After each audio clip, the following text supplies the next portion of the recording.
আজ কিছু কুলাঙ্গার ইংরেজদের দালাল ইংরেজদের বাদশা গোলাম বলে উলামায়ে দেওবন্দ আমাদের উত্তরসূরি উলামায়ে দেওবন্দ নাকি দেশদ্রোহী উলামায়ে দেওবন্দকে বলে রাষ্ট্রদ্রোহী। আমি তাদেরকে বলে দিতে চাই তুমি ইতিহাস পড়ো নাই, ইতিহাস পড়ো।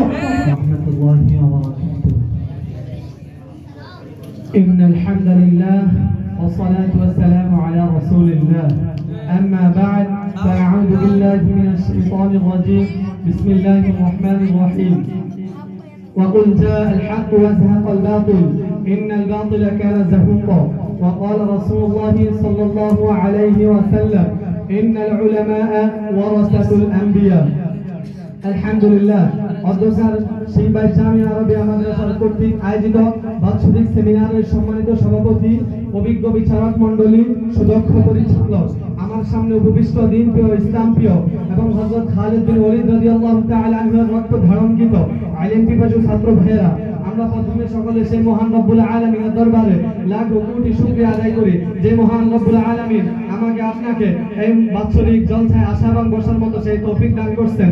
এই জন্য সকলে অন্তঃস্থল থেকে কালিমাতুশ শুকরিয়া আদায় করে বলে আলহামদুলিল্লাহ। মোহতারাম হাজির, আপনারা আমার বিষয়টির উপর অবগত আছেন যে আমার বিষয়টি হলো দ্বীন প্রতিষ্ঠা ও বাতিল প্রতিরোধ উলামায়ে দেওবন্দের অবদান। আমি আমার বিষয়টির উপর আলোচনা করব ইনশাআল্লাহ। মোহতারাম হাজির, দ্বীন প্রতিষ্ঠা হয়েছে চারটি মাধ্যমে।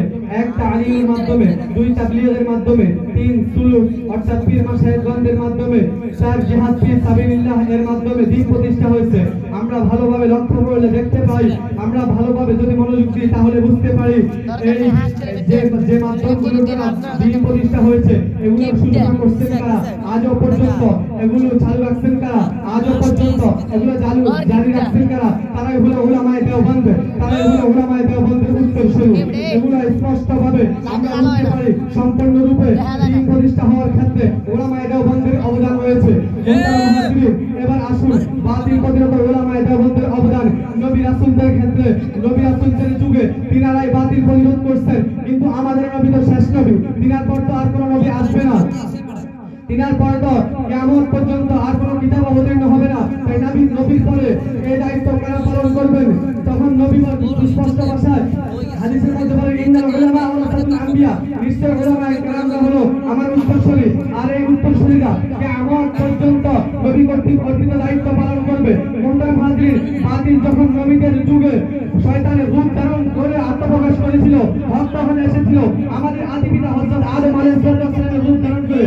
বাতিল যখন এসেছিল, বাতিল যখন আত্মপ্রকাশ করেছিল, রোম সম্রাট বাতিল যখন আত্মপ্রকাশ করেছিল উল্টা সাইবার রূপ ধারণ করে, হক তখন এসেছিল আমাদের প্রাণের নবী, জানের নবী, দুজাহানের সরদার, তাজদারে মদিনা মুহাম্মদ মুস্তাফা আহমদ মুস্তাফা সাল্লাল্লাহু আলাইহি সাল্লামের রূপ ধারণ করে।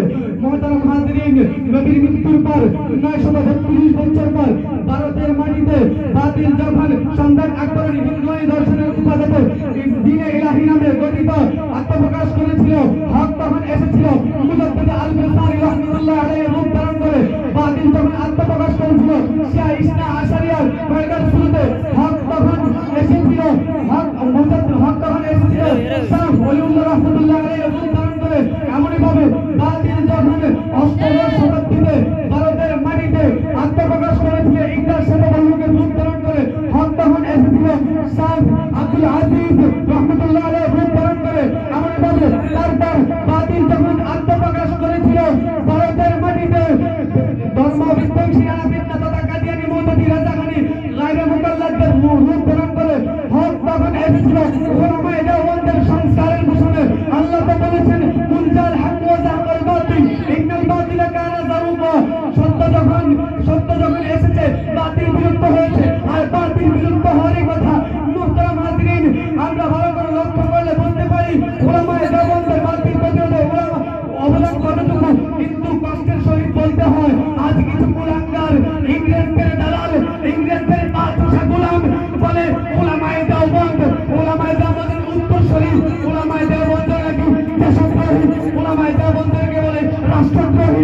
আমি তাদেরকে বলে দিতে চাই তুমি ইতিহাস পড়ো নাই, ইতিহাস পড়ো। ইতিহাস তোমার মনে নাই?